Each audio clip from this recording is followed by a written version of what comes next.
soaps, stunts, and sinkholes. Say that 5 times fast with Steve Rizzo next. You're tuning into the destination for TV superfan discussion, AFTERBUZZ TV. And now, let the buzz begin. The buzz. Woo! Little School of Rock. Love it. We were talking about School of Rock before the show came on for some other reasons. How are you guys today? This is Spotlight On here on AfterBuzzTV.com. I am your host, James Lott Jr. Of course, you can follow me on all the interwebs at James Lott Jr. I made it that simple. My guest today is a buddy of mine. He's a super nice guy. He is out there working it out. He's had many different careers: actor, musician, stuntman, athlete, guitar maker. That's right. That part's very important. And he's my friend, Mr. Steve Rizzo. Hello. Hi, how are you? Good, man. How you doing? Good. Good to see you back here again. Good to be back. Now, there's one picture I'm going to have no. Zach prep for a second to show that I found online that made me smile. I found on the internet is a dangerous And thing. it is. And you're going to laugh because it's actually, I think, part of something that you actually have as one of your profile pictures on Twitter. So I'll have him put that picture up shortly because I want to show that. Really fun. Yeah, you've done. I mean, when I was looking at your resume, because actually this picture will actually correlate with what I'm going to talk about a little bit. See, my mind is like in overdrive right now. Like, I'm trying to think, what have I posted that I shouldn't have? Or He'll get it up there. As soon as he gets it up there, you can see what it is. There it is. It's going up. I was like, who is that stud? Is that my buddy? Is he a stud? That's a very hungry looking man right there.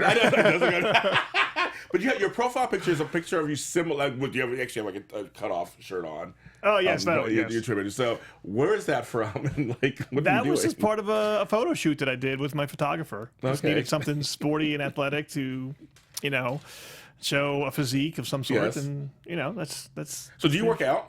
Yes. You do? Yeah. What do you do? Not at all. I eat donuts and I eat. I hear people all the time like, it's just natural. I eat like 2 almonds a day and I'm great. Yeah, whatever, sure. Lemon juice and cayenne pepper is pretty much I do work out. Yes, Yeah. I try to work out 5 days a week. I'm on a little hiatus right now, dealing with a little fatigue. So, but other than that, no, I do. Yeah. Well, you've always been an athlete. So Yes. we talked about that. You've always been an athlete. And one of the things that as you've advanced in age, and I have too. I mean, it's a little harder, isn't it, these days? Yes, kind of? it most certainly is. It's so funny because your mind says, "Oh yeah, I can do this. I'm good," and your body's like, "Whoa, hang on a second there, soldier. It's not the '80s anymore, right?" Totally. I know for me, it was actually kind of subtle. Like started in my 30s, kind of. It was like, oh, that hurts a little more when I do that. Yep. Recovery time. A little bit longer. When I hit 40 is when I actually physically noticed a difference when I hit 40. Yeah. And then about 2 years ago, I felt another change. Mm-hmm. And so it's like, and my recovery gets a little bit longer when I have an injury. So yeah, but you deal with it. And one of the most important things that I was told when I first got back into competing in track and field again is one of my coaches told me that injury management is the best thing, because I would just jump right back into it. Yeah. At 45 years old, I jumped right back into it, and I was getting bombarded with injuries. And my coach said injury management, so I kind of take that under most consideration. The reason why I bring it up is because I want people to know out there, it doesn't just end at you can't stop being an athlete at 25, 30. It's not done. Of course not. I've done 3 marathons in my 40s. There you go. And it was like, the first one I did. God bless you. Oh my God, it was the first one. It's funny when they take pictures along the way. Yes. Which I totally forget about because you're focusing on the marathon, trying to make it through. Right. Yeah. So when I saw the series pictures, they were like, you go online afterwards and you could look and pick which ones you want. I saw the one for the finish line. The look on my face was exactly how I felt. I dragged my feet. I was like, I'm going to make that 26 miles, man. Oh, unbelievable. Yes. I could not do it. I could never do it. You should never say that. 3 miles and I'm tapped out. That's it. That's it. No more. But the point is, I mean, you've been a stuntman, so I couldn't do that. So I'm like, it's just one of those things that I feel like we should talk about. We're older, but doesn't mean it's over. Like no, it's not old. It's not old. Both of my coaches, both of my master's track coaches are in their 50s. Oh, wow. And both of them took first and second in the world championships of the Masters Track and Field Association. Wow. 1 and 2. And one's 53 and one is 51. See, that's amazing. And they're running ridiculous times. They're running ridiculous times for guys in their 50s that shouldn't be running this event. Right. The event that the 400-meter hurdles is what we run. Yeah. And they don't call it the band killer for nothing. Oh, really? They don't. You placed in the world, didn't you, in track and field? No, I've never made it to. I haven't made it to Worlds and I haven't made it to Nationals yet. But I am ranked in the country and I am ranked in the world. Like top 20. I'm like, last year was a bad season for me, but I finished like 21st in the world last year and 4th in the country. Year before that, I was 1st in the country and like 12th in the world, I think, or something like that. But then injuries come in towards the end of the season, and I couldn't go to nationals and I couldn't go to worlds. So well, for me, Epsom salt is my friend. Ooh, Epsom salt, cold ice baths for me. Well, that too. But both of them. I think Epsom salt for me cures everything. Yeah, I tried that, and it kind of swelled up my joints for me for some reason. Yeah, but it had the opposite effect. Oh wow! So I went right back to ice bath. Yeah, ice bath is my best friend. Those are good too. Yeah, man. And I did. Well, I didn't do ice bath for my feet from the first marathon, but I did put my feet in ice. Yes. I just sat in there. Yeah. And you're like, it's wonderful, isn't it? And I took a Xanax too at the same time. So it all worked out. After the race. Can you imagine trying to do a race on Xanax? I'm like, I don't care if I make it or not make it. Where am I? This is great. Okay. I'm at mile 10. Okay, sure. Sure, why not? And I was in San Francisco. I did San Francisco Marathon. Oh, man. The hills and stuff. I can't even run. No, too far.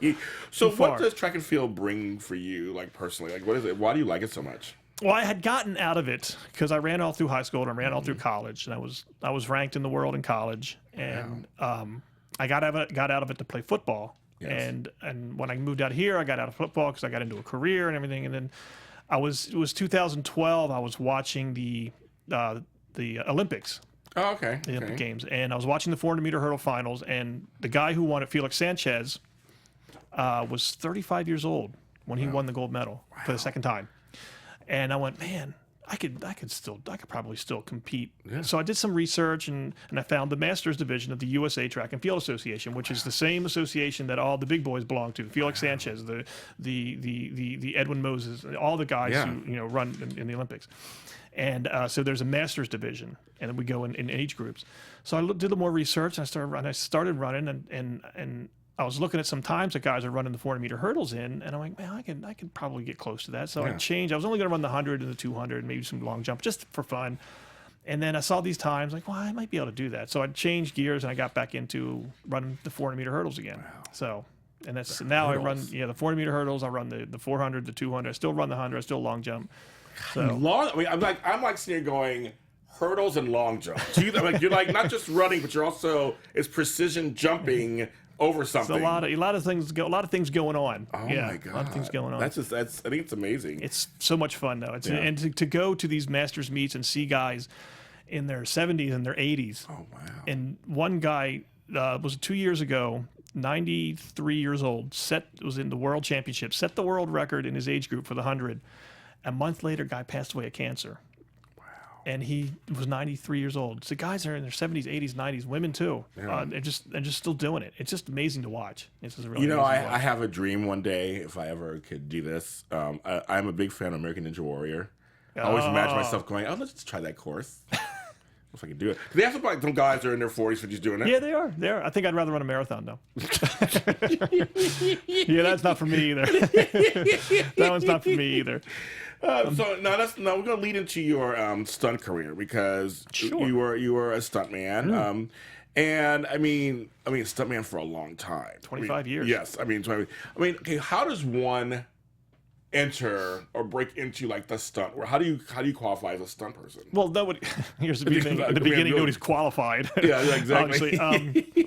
But everybody that I know or anybody that I broke into has some sort of athletic background. Okay. Me, I played football, I ran track, I was a diver, so there was some sort of athletic background. Some people are martial artists. Some people are nowadays it's parkour and it's the skateboarding and the bike, the BMX and the X Games, all that stuff. Yeah. None of that was around when I started. It was you were an athlete, you were martial arts, you were gymnast. It was that was about it. Yeah.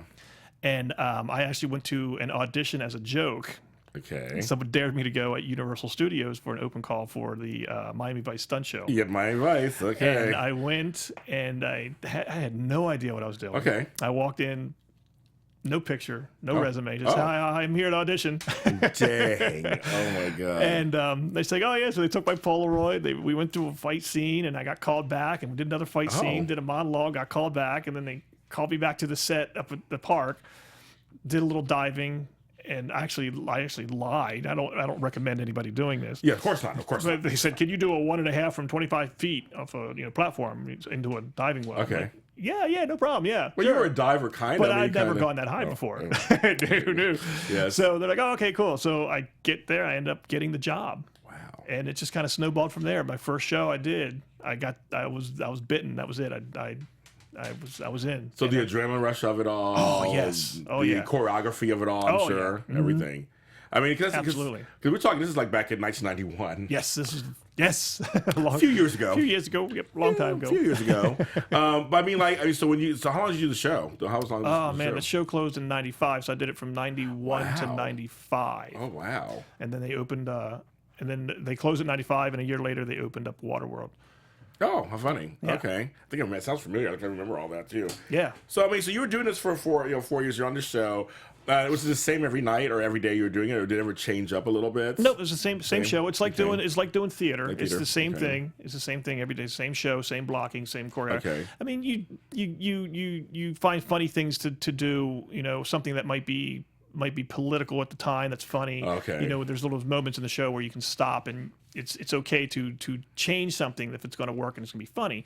But for the most part, it's all the choreography stays the same, all the blocking stays the same, everything. Wow. You know, yeah. What is the mindset of for you as a stunt person? Like you get this job, today you're going to jump off a building, or you're going to do this over here, or a car, or whatever. Like, what is like I always wonder what the mindset kind of is. Well, at first it was when I was younger, I was like, yeah, bring it on, whatever, and I didn't care. I thought I was bulletprul, like every young man does. Yes. And as you get older, you get more selective with you start asking more questions.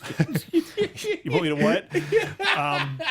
So the worst part is when somebody calls you for a job, says, "Hey, are you available tomorrow?" "Yeah, I'm available tomorrow." "Sure, great. We'll see you. I'll send you your call time." "Cool." Okay. Get your call time. No idea what you're doing. Oh my And then you get there, and they're like, yeah, so what's going to happen is you're gonna do the stair fall down these escalator stairs." Okay. Great. And your shot is the last shot of the day. So then you gotta sit there, and you have to think about these metal escalator stairs that you're going to fall down all day. Oh my God. So sometimes it can be. But then don't get me wrong. Then there's other days where you're driving a car all day. Yeah. And it balances itself out. Yeah. Worst injury. I broke my back Ooh, yikes. at the Batman stunt show. Oh wow. And had my lower back reconstructed about 5 years ago. Wow. Yeah, that's probably the worst. Was that ever? I mean, as being a stunt person, was there ever the kind of, was there a sense of fear of like, okay, what if it goes wrong? Always. Yeah. If someone told me one time, long time ago, one of my mentors said, if you're not scared, you're in the wrong business. So yeah, you should be, because it keeps you on your toes. You get a little lax, you get a little relaxed in the brain about it, so you can get hurt. Oh, yeah. So yeah, you got to pay attention. Be sharp. Yeah. When you had the back injury, did you think your career was over as a stunt person at the time, or were you the funny thing is I had put it off for 4 years. I'd never got it fixed because I heard so many horror stories about back surgery. Like, oh man, I don't want to go through any of that stuff. I'd rather just live with it. And it just got to the point where I just couldn't live with it anymore. So I just broke down and just threw caution to the wind and just went for it. Fortunately, I had a great doctor who took care of it, and it's been fine ever since. What do you think is one of the main rules in being a stuntman? The main rules? Like some of the main rules of being a stuntman that are important. What I would tell the new kids when they would come to me is, do your job, pay attention, and keep your mouth shut. Oh, wow. That's about it. That's a good rule for anything you have time. Pretty much, yeah. It's pretty much a life lesson there. Yeah. Wow. Absolutely. Hey, so now, who is somebody that you've stunted for? Oh, wow. I used to be Seth Rogen's stunt double. That's so funny. From Pineapple Express through the Guilt Trip. And I still double. The only stunts I do anymore is I still double Jason O'Mara. Oh, I love him. Life on Mars. Life of Mars, Terra Nova. Yeah. complications, and we just shot a pilot a couple of weeks ago. Oh, waiting wow. to hear about. Yeah. What is one thing about Seth Rogen that maybe we may not know about that you think that you could share? That's PG. That you found out about that you're like, oh, okay. Seth is very, very cool, and he's easy to get along with. Yeah, he seems like he would be. Actually. Yes, he's extremely easy to get along with, and not a complainer, and does a good job. Wow. Yeah. One of my favorite movies of his is Zack and Miri Make a Porno. Oh wow! Which is set in Pittsburgh, my home Pittsburgh. Yes. And I watched the movie 100 times. I just love that movie so much. They're just so good in it. Yeah, he's a funny dude. But I'm sure he's a smart guy. I mean, he's all very the stuff smart. He's doing. Yeah, he's very smart. He's very smart. Don't let anything fool you. He's very smart. And what about Jason O'Mara? Because of course I see him with these American accents and stuff. Like, how is he like? What is something about him? Jason and I have been friends now for going on 10 years. Wow. We did a pilot. The first time we met, we did a pilot together back in 2007, I think it was. And that was the first time we met. And then he requested me for Life on Mars, and then that's when our relationship really took off, and we've just been together ever since. But he's had my back on several occasions as far as being there for him, and he's just cool. He's just a cool guy. And isn't that great when you meet somebody in the business where they're cool and they remember you, and when something comes up and they feel like you're right for it, they have no problem saying, "Yeah, that guy." Yeah. It's rare. Sometimes it's sometimes hard to find. Yeah, it is. You want to hold on to them. Though. I want to hold them. Somebody's nice. Want to hold on to them. Right. So but when actors settle in with their stunt double, sometimes that's who they're happy with, and that's who they And like I said, Jason went to bat for me several times, and we've been friends ever since. That's cool. So, yeah. Do you see? This just might be something else. That's kind of maybe close. Do you see friends in auditions? You're like when you go to an audition. Oh yes, absolutely. Like, oh my god, but not so and so. Not so much anymore. When I was still doing stunts and we would go to stunt auditions. Yes, see them all the time. But now that I'm an actor and I don't have that many actor friends because I'm still meeting people. Yeah. And I go to an audition and I don't know anybody. Okay, so you're like good. But lately I'll see one or two people I saw at another audition. I don't know their names. I just know their faces. But yeah. Absolutely. That's one especially with the stunt ones. I mean, where he's like, "You're my buddy. I like you." Do you hope that once you get the job, or do you hope that you get the job? Like, how do you navigate that? Especially if you like them, like they're a good stunt person, you like them. You're like, "Wait, I want the job." Yeah, you know what? There's all kinds of things that can happen at an audition, and just because there's a bunch of us that look the same. Yeah, I will say that too. Yeah, they might not like any of us. And they might go in a different direction. And we had that discussion earlier. It's not necessarily, they might not necessarily know what they're looking for until it walks in the door. That's true. So, and they may have an idea. Let's take a look at these guys. They all look the same. And then, no, let's look at this. A completely different guy comes in. Oh, yeah, okay, that's who we want. So, but yeah, you're like, oh, man, good luck, break a leg, that kind of thing. Yeah, absolutely. Yeah. Sure. Do you think because now you're acting and that kind of stuff, but do you think you'll ever just do stunts still throughout your career, kind of sprinkled in? And so far, a casting director asked me recently, she said, so she found out that I used to be a stunt guy. She's like, so you'll do your own stunts? I'm like, whoa. Oh, how funny. Whoa. I said, nothing big. That's a great question, though. It is a good question. They could kill two birds with one stone. Well, yeah, in their mind. Yeah. Yes, absolutely. But I come across as, and I tell them, I flat out tell them, I say, yes, I used to be a stuntman, and I can bring a certain amount of physicality to a role that I think an actor who has no stunt background can do. You still have the Harrison Fords and those kind of guys and the Tom Cruises who do a lot of their own stuff and are good at it. Yeah. But that's the kind of actor that I am. I can bring that kind of physicality to a role. That makes sense. I like that. That makes sense actually. Yeah. Now you said the last 5 of your stunts have been more acting side than stunt side. Yes. It was getting to the point where I was getting called in for stunt actor roles where you get some dialogue or a lot of dialogue, and then something would happen stunt wise at the end of the scene. Okay. And I was going in on a lot of those, and I was booking them, pretty regularly. Yeah. So I was like, you know what, I like the challenging side of the acting. Yeah. It's a new challenge for me. So that's where I made the decision that I was going to go take that direction. Because you have the total looks for acting, so that's there. You. Do you? I mean, did you have a thought of acting before, or did it just happen, or did it kind of come to you? No, later? Because I had always wanted to be a stuntman, and so when I was doing it, I was very happy. And then something had happened. I was doing. It's just another story. I got stories. I love your stories. I got It's great. stories. Please. I got stories. Please. I was Live doing. life. I was doing a production of Les Mis. Okay. Here in L.A. and I got a call to audition for Ironside. Yeah, so they're remaking the show, Yeah, but they with were- a black man doing it, Blair Underwood. Right, Yes. Blair. So I went in, and it was a stunt acting role. I had some dialogue, Yeah. and I got shot. Yeah. So I went in and I did my audition. They cast me. They chose me. Very fortunate. And so I get to set, and so we do a whole thing, and I get shot, and I had to slam myself down to the street. Yeah. And we did it about 12 times. Oh. And not that I was complaining because No. I'm still working. Yes, you're working. I Yes, can't, exactly. I can't complain. But No. I got back to Les Mis, and I got on the stage, and I went, man, I like it up here. I'm really starting to like this more. Okay. Because I think for the most part, and every actor or stunt person or anybody in the business gets to a point where they think that they've got as much out of it as they can. Okay, makes and sense. it's time to start challenging. I wasn't being challenged anymore. So when I started getting more acting roles and started doing more musical theater, I'm like, this is more challenging to me now because it's new and it's more to it now. So I think that was really what drew me to it. Yeah. Is the whole challenge of it, because I think I had gotten what I could get out of being a stuntman. Okay. And it was time for a new adventure. Yeah.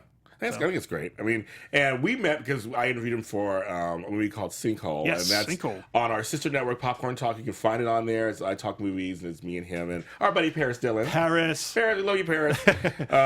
And so that's how we met. But I want to go into your musical theater side first. Sure.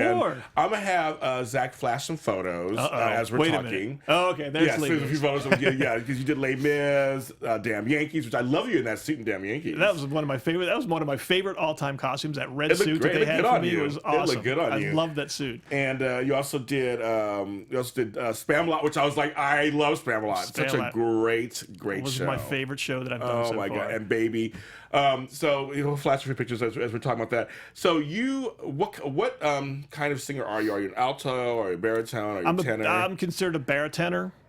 Baritone. Okay. So I'm at the lower end of tenor and the Okay. higher end of baritone. I've actually never heard of that before. Yeah, no, it's No, I'm sure it is something, but I've my never heard that vocal before. coach gave me my range, but I couldn't tell you what it is. That's so funny. I was like, She gave me the notes. I'm like, oh, okay, cool. Yes, I was like, It's just for something for me to write down on an audition sheet. What's your range? Okay, I got to go back to my text. Hang on a second. so I mean, so were you always a singer? Were you always singing? Well, I've always been a musician. I started playing the piano when I was a kid, and then I became a drummer. I was a drummer for a very long time, and then I don't know, about 7, 8, 9 years ago, I bought a guitar. Yes. Sold my drum set, bought a guitar and an amp because I wanted to learn to play guitar. Always wanted to learn to play guitar. Yes. And that's kind of where I am now. So yeah. Yeah, I played, and then we showed the guitar that you actually made. Yeah, oh yes, one of the Like, ones that I built. Excuse me. Yes. Building guitars. My Eddie Van Halen. Eddie Van Halen. replica. Oh, I know. I love some Eddie Van Halen. Well, I was talking about guitar gods. Oh, please! That's one of the reasons. That's one of the reasons I play guitar, because I wanted to play Van Halen songs. So that's what. Well, let me ask you a question: Van Halen, Van Hagar, which is better? I just debate the other night with somebody. There's a whole that's a whole discussion because it's not cut and dry. Man. I agree. No, I totally agree. But I'm just throwing it out there. It's not cut and dry. No, is it? Is it? It's not cut and dry.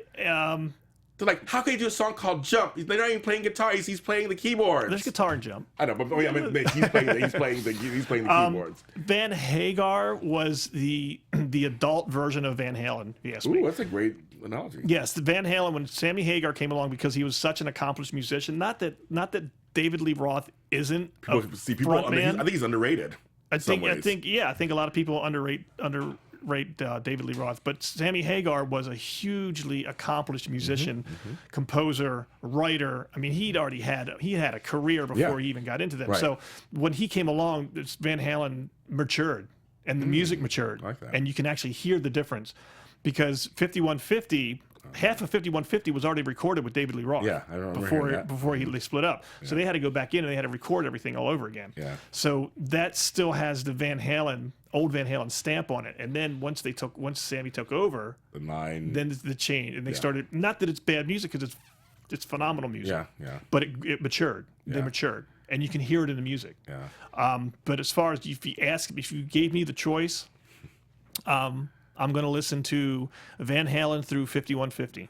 Oh, okay. So that's your choice. Okay, got it. Right. Yeah, I'm more of an early. I mean, I like both, but I Run with the Devil and all those. 5150 is my favorite Van Hagar song or Van Hagar album. Okay, 5150. That's a good one. Yeah, but again, even that, if you ask me, the music is so much more mature than it was from 1984. Yeah, just those two. Yeah, that's true. You know? Van Halen 3. Did you any thoughts on that one with Homeboy from? No thoughts. From Extreme or whatever. I love Van Halen. They're one of my all-time favorite rock bands, but I don't know what was going on there. And obviously just one album. It was a one album off, and that was it, kids. Yes, I don't know. I look like you talk to somebody who actually knows what I'm talking about with this kind of stuff. I'm like, I'm a big Van Halen fan too. But I just had to say that. So I mean, like, so you've been playing piano, you're doing some drums, you built a guitar and playing guitars. Were you singing throughout high school? Or were you singing? I was in a band. I was in a couple of bands when I was a drummer, so I sang a couple songs. Yeah, but I'm a rock and roll singer. Not. I wouldn't call myself a singer. I call myself an actor who can sing. Okay. As opposed to my daughter, who's a singer who can act. Oh, interesting. So that's there's a difference. Yeah, I'm sure. Just by swapping the words around, there's a big difference. Yeah. So, now, do you know? Because you just mentioned it was a diversity of how do I pronounce it that way? Diversity of roles you played in musical theater. I mean, yes. Les Mis is very different than Spamalot. Oh, very different. And very different than Yankee. I mean, like it's like so. I mean, you must have a nice range then. You can do I think and everything. as an actor, I think I do have a nice range. I mean, obviously I have my brand, what I am best at. Yeah. But I like to branch out. I think musical theater allows you to branch out and touch and dip your toe into different waters. Yeah. I mean, obviously, Les Mis to Spamalot to Damn Yankees. I mean, you're talking three different, very different, Baby. Yeah, very different. I mean, Yes. contemporary to traditional to old school to just ridiculous. Yeah. So I think musical theater allows you to do that. What was the hardest song you had to learn? You found this most difficult for whatever reason. Just like what was the song you just like? It took me a while to really get it. It could be phrasing. It could be the timing of the song. It could be Damn Yankees. Oh, good old days. Yeah, the one song that I had. It was the whole show, and it was challenging. It was that was probably the hardest song I've ever had to do. The one song. So how'd you overcome? How'd you get it? I like anything. You just practice it. You just work it and work it and work it and work it and work it and work it and work it until you get what you're happy with. Do you remember the song at all? No. I was like, can you do a few bars for me? But I don't remember the song. Oh wow, that was 3 years ago. Yeah. I don't think I could remember. Yeah, I'd have to hear some of the music. You're like, I got it. I'm done. Give some night music, please. No. But that's supposed to be funny. So that was your okay. And Spamalot, how much fun was doing that? That show was ridiculously fun because I went in auditioning for a different role than I had got. Okay. Because I was really steadfast on getting a specific role. What role did you want? When you go into any audition, you go in, you're like, this is the role that I want to audition for. Yes. Because this is a role that I think I'm right for. But then, the directors and the see other stuff executives team see other things. So I went in auditioning for Galahad.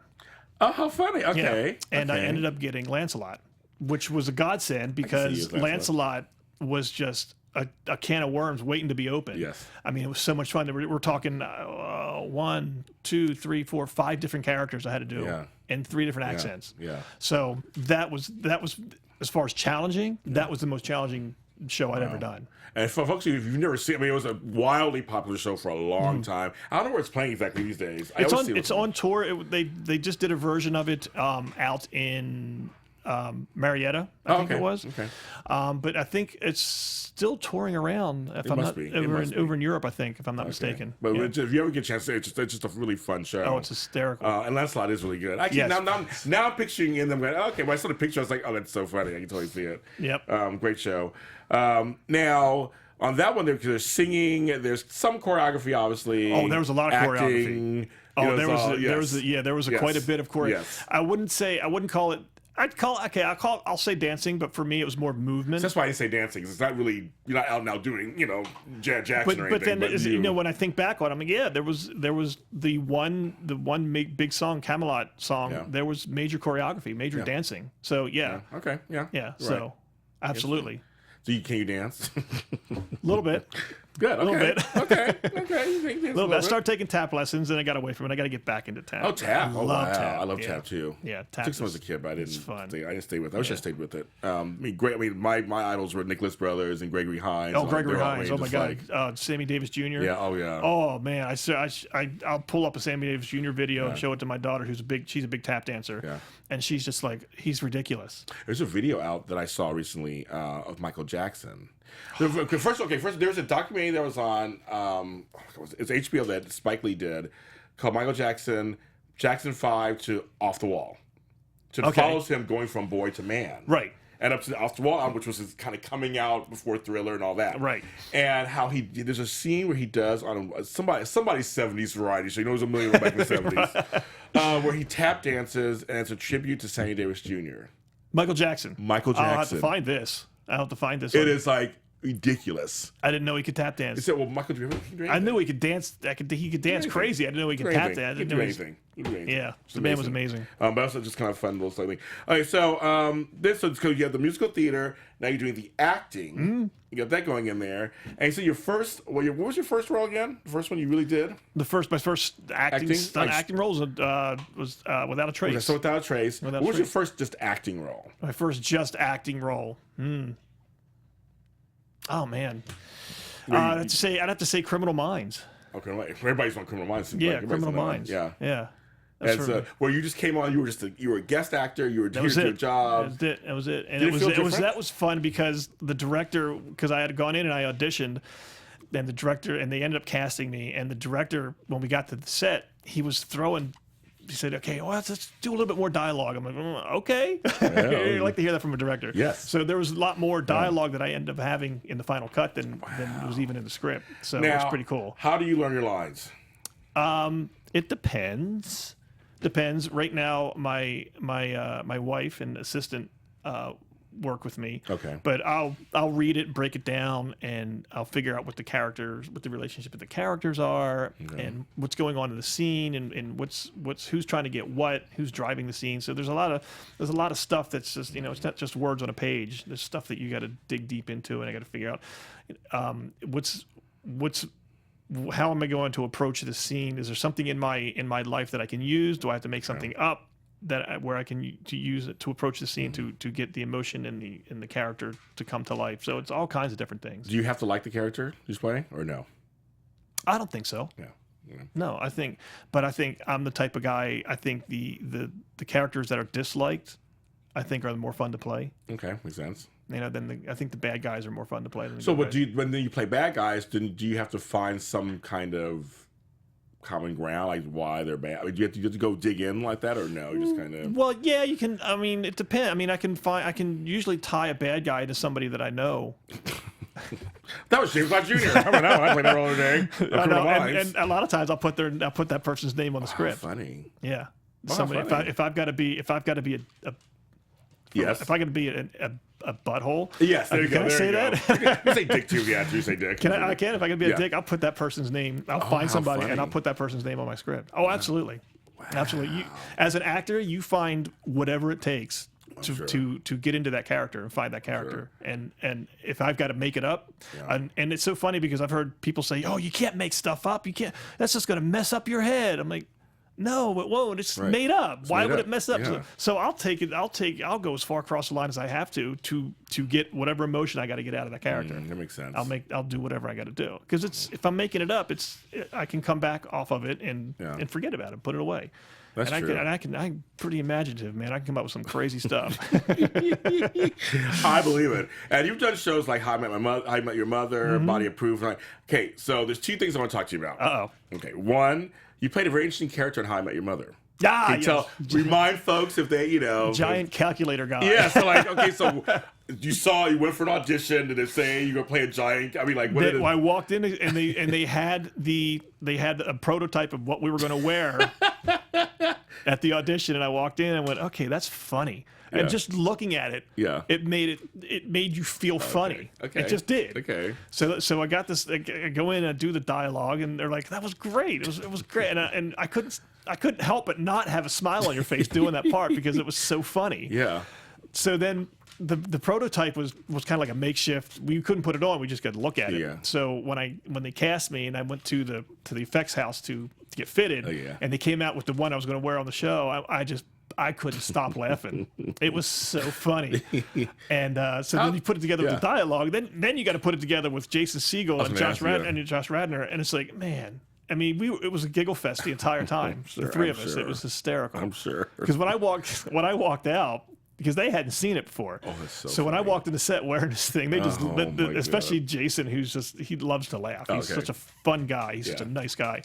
He just looked at me and just started laughing, and then I just started laughing. So then when we got into it, I'm looking at his face, and I just started. We were just laughing. It was so much fun. A lot of blooper reel sort of stuff. Oh my God, it was fun. I'm sure that's gonna be fun. And you were on General Hospital for a minute. Yes, I was. I do that General Hospital after show every Sunday here on AFTERBUZZ TV. I was reoccurring for 2-3 episodes, something like that. So how was the pacing of? It's fast. There. Oh yeah, I love it. You did I love it. Okay. Oh, I love that. It's there's nothing like it because I'm not a big I can't speak for everybody, but I know sometimes if we're waiting around on set, you tend to lose a little focus, lose a little concentration. And there's no time for that when you're doing soaps. Yeah, no, not at all. It's boom, boom, boom, boom, boom. Wow. You get in, get out, and it's great. I love What it. role did you play? I'm trying to remember. I play this reporter. They never even really gave me a name. Oh, okay. They just gave me this reporter who finds people and just starts jabbing at them until they get so pissed off they punch me. That was my MO. Oh my God. So I got into this huge scuffle with Sonny. Oh my God, Sonny Carruthers. And he just beat me up, and then I got beat up by John J. York because he's an icon. He's like a TV icon. Yep. Yeah, he punched me out because I was just prodding him, just being a pain in the ass reporter. Would you ever think about doing this? Would you ever do a soap? You think for a while? I'd love to do a soap. Are you kidding? Yeah. Are you kidding? I can see you on this. I can see you on General Hospital people. Come on, Mark Teschner. Yes. Come on. Yes. Mark knows me. Yeah, I love Mark. Mark is awesome. I've done an interview with him too. Yes, and he's fantastic. Great. I mean, like great human being. Yes. He's nominated for an Emmy again this Sunday. Yes, he is. I mean, he's already had like 100 of them already. I know, right? But how was? I've studied a little bit with Mark. Okay. So yes, he knows who I am, and man, he talk about making you dig down deep. He does. He makes you dig. Because he believes in the product. Yeah. I mean, when we had our interview, I completely fell in love with him because the way he talked lovingly about the genre, about the casting, about actors. He does. He really cares. He cares about actors. He loves actors. Absolutely. He's my friend. He's also one of my friends. Yeah. He's a great guy. Love Mark. So I was like, he's on General Hospital. Now I'm kind of picturing back those kind of scenes. I'm trying to remember what was going on at that time. It was right after it was so funny because there's a little roundabout story. Yeah. The first time I was on the show when I got in the fight with Sonny, I was prodding him about because it was a time when everybody thought he killed his girlfriend Connie. Oh yeah, Connie fucking yes. Okay, yes. Well, Connie Falconeri. Yes. Is Kelly Sullivan, who I love her. Who ended up being my acting coach. What? And now she's on Young and the Restless right now. Now she's Young and the Restless. Yeah, she's huge on Young and the Restless. She is. Yeah, she's awesome. Funny. I thought her portrayal as Kate and Connie was just hands down some of the best performances I've seen on TV. Yeah. She did a great job. She was so good. Yeah, and she's killing it at stage. Yeah. And the funny thing with that one too is when I was in New York on Life on Mars, I had gone to see Young Frankenstein on Broadway. Yeah. Love Young Frank, love the movie, so I went and saw Young Frankenstein, loved it. And then fly forward years later, when I'm looking for an acting coach, and my wife says, why don't you look into Kelly Sullivan? She's from General Hospital. She teaches. I'm like, oh, all right, cool. So I did. We got into contact, and then my wife says, I think she was in Young Frankenstein. I'm like, really? So I pulled out my play. I keep all my playbills. Oh, okay. I have all my playbills. Wow. I rifle through it. Sure enough, I saw Kelly Sullivan in Young Frankenstein. So I brought it to class one time, and I said, hey, I want to show you something. I slid it across the table. She went, no. And she opened it up. I said, yes, I saw you in Young Frankenstein. Oh, that's so funny. 10 years ago. She's like, that is so funny. So full circle, now. No coincidences. I told you before the show. Yes. I'm going to convince you at some point. There's no coincidences. It all is meant to happen. Nope, everything happens for a reason. So your time in there was really good. Body of Proof. Did you get to work with Dana Delaney? I did not. No, my scene was not with Dana Delaney. It was just an outside scene. Okay. Actually, I don't think any of the actors from the show were actually in that scene. Okay. There's other actors. So So do you like coming on to shows and just kind of like doing your part and then leaving? Is it kind of fun for you? Is it? Yeah, it is. It is fun, but I like to stick around. Yeah, he wants a series, folks. He wants a series. Yeah, I like sticking around. I like the job so much. I like sticking around. Yeah. Now on Ironside, were you a regular character on that? No, this was one episode. No, so again. Never aired. Because the show they canceled. It was episode 4. And they canceled it halfway through. They canceled it right at episode 3. Dang. They canceled the show. So my episode never aired. So that's a good question. How does that feel? Because we know that sometimes scenes get cut. Mm-hmm. I've done some acting back in the past, and I had a few scenes that were cut out. They were like, dang it. I'm looking forward to it. And when shows don't make it in your episode, how does that feel on your psyche sometimes? Nah, you know what? It was.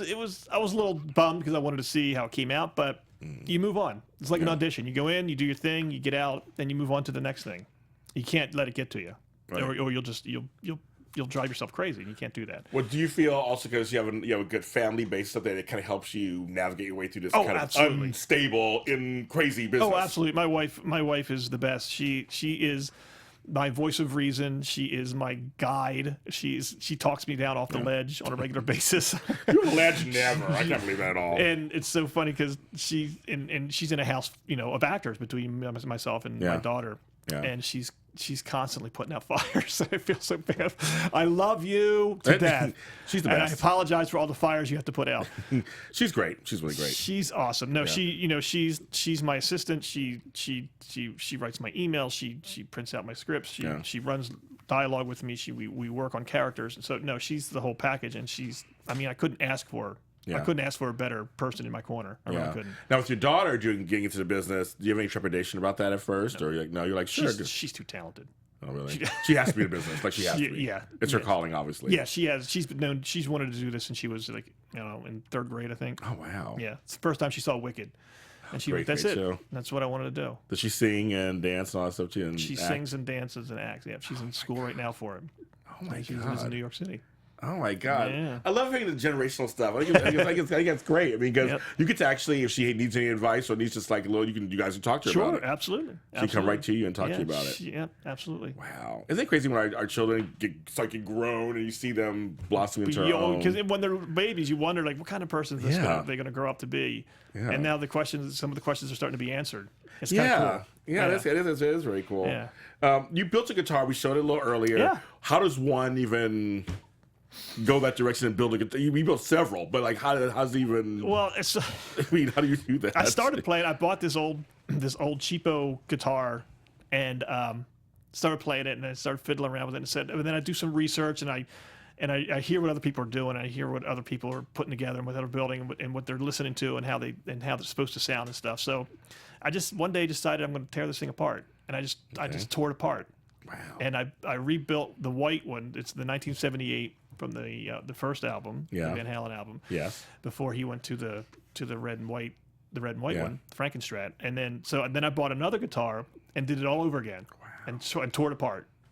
So put in EV8. Eddie Van Halen has his own pickups. Okay. So I bought one of those, put that in there, volume knobs, the wiring, all the Fender. It's all just that's why it's called the Frankenstrat, because the original one was just a bunch of parts that he found, that he just built it this way. Wow. And got the sound that he was looking for from just a bunch of spare parts, and he just built his guitar, and that's what I did.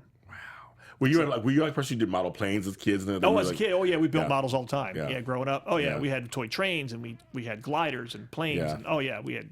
Yeah, I grew up in a house full of boys, so that was all. Yeah, that's what we did. Back in the late 70s, I had a class where we actually built a transistor radio. Oh my God! Now, folks don't know what that is today, of course.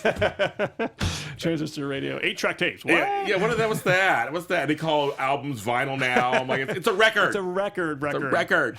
A record. A record. We built a transistor radio once, and that was kind of fun. That's funny. From scratch. Oh my God! It was Texas Instruments. I remember them. Yes, of course. And it was like Texas Instruments and Radio Shack were really big back then. And they had all these things. And Radio Shack, like, I'm so sad they're gone. Like, I mean, I didn't go in years, but it's just like, I remember that. And that was kind of fun. It's kind of like a guy thing. It was kind of fun. Yeah. Tinkering around. Never did that. We were all about the models, the model trains and planes and stuff. And I had a chemistry set and almost blew up the house. And so, set the basement on fire, that kind of thing. Oh, minor stuff. Just little things. Stuff, if your boy didn't do it, you were wondering what's wrong with him. If you didn't, if you didn't set the house on fire, what's wrong with this kid? My mother she tells a story that one time that I came out. She was on the phone. I came out, grabbed a bat, so I put it behind my back. Of course, just sticking above me. Just like dee-dee-dee-dee-dee-dee. Just watched me walk back there, and all of a sudden it was quiet in the room. Guess my brother was getting on my nerves or something. And she goes, I don't know what you did, because there was no bruises on them or anything. But it was like, they're boys. That's my point. Like, they're boys. They're boys. It was like, they got to work it out somehow. And it's like, boys. he stopped bothering me, I guess. I don't remember what I did. I was young. I don't remember what I did. Oh, so. we did crazy stuff. There's a video on my Facebook page. I wanted to send you, and I couldn't get it. It was too big. Was 14 years old. My best friend and I. Wow. My father let us up on the roof of the house to jump off. Your dad did? Yeah. Most parents are like, no, you can't do that. Well, yeah, today, no. Back then, we're like, yeah, go ahead, jump off the roof. That's true. And we were jumping off. It was the blizzard of '83, and we had about 3 feet of snow. Oh, wow. On top of that, we had shoveled the driveway, so we had even more snow. Okay. So we were jumping off the roof of the building about 12, 15 feet into the snowbanks. And we put together this whole little scene where I owed him money, and he punched me, and I'd fall off the roof. And it was like the beginning of my stunt career. In Maryland, of course, where he's from, in Maryland. That's crazy. It was funny, yeah. Oh, that's so funny. It's old regular 8 film. There's no sound. It looks like a movie. It's so funny. Yeah, it's funny. You know, I said I feel like I am a grandfather. I'm going to feel like a grandfather when I say this next phrase. But I miss sometimes the old stuff, the old days, the old technology. When you just do it, when nobody questioned what you were going to do. No. As a kid, what are you going to? You get on your bike and you'd be gone all day. Yes. You didn't come home till dark. Exactly. And nobody. And you better come home when it was dark. Right. Yeah. Then you'd be in trouble. Yeah. Yes. It's just. Oh, I miss some of that. No seatbelts in cars. Oh my God! I show you the videos that my father has of us as kids bouncing around the back seat, and just nobody's safetied in, nothing. We're sleeping, our feet are hanging out the window, or it was crazy stuff. But we had a Dodge Aspen wagon, so we'd be in the back part. The back part. We had a big station wagon. Yeah, no seatbelts or anything. Oh yeah. And we're halfway decent. My brother and I, my father would put a mattress back there when we go on vacation, so we could sleep. My brother and I'd be wrestling and stuff in the bed. Steve, thanks for being on. Hey, thanks for having me. Anytime you come back, any new projects, anything, come back here and we'll talk about them. We will. Definitely. You're my buddy. Oh, thank you. You're my buddy. So I really appreciate it. Tell the folks on that camera. That one. Not that one or that one. Not that one. Where they can find you and follow you. And follow me on Periscope. Follow me on Periscope, yes, at the official Steve Rizzo. And on Twitter, at Steve Rizzo _. That's at Steve Rizzo _ on Twitter. That's right. And of course, you can follow me at James Lott Jr. on all social media platforms. And follow these shows here. They're on YouTube, iTunes, SoundCloud. Look under AfterBuzzTV.com. Look under Spotlight On. And it's here. Look at our interview on iTalk Movies, too. That's on the PopcornTalk.com network. Yeah. So, of course, thanks for watching us, and we'll see you next time. From executive producers Maria Menounos, Kevin Undergaro, Phil Svitek, and the entire AfterBuzz TV staff, we would like to thank you for listening to the AfterBuzz TV network. To watch or listen to other after shows and post comments or questions, be sure to visit AfterBuzzTV.com. I'm Sir Richard Wentworth, and this has been a presentation of AfterBuzz TV. Yes, for the website is... The views expressed herein are those of the hosts only and do not necessarily reflect the views of AfterBuzz TV or its owners or principals.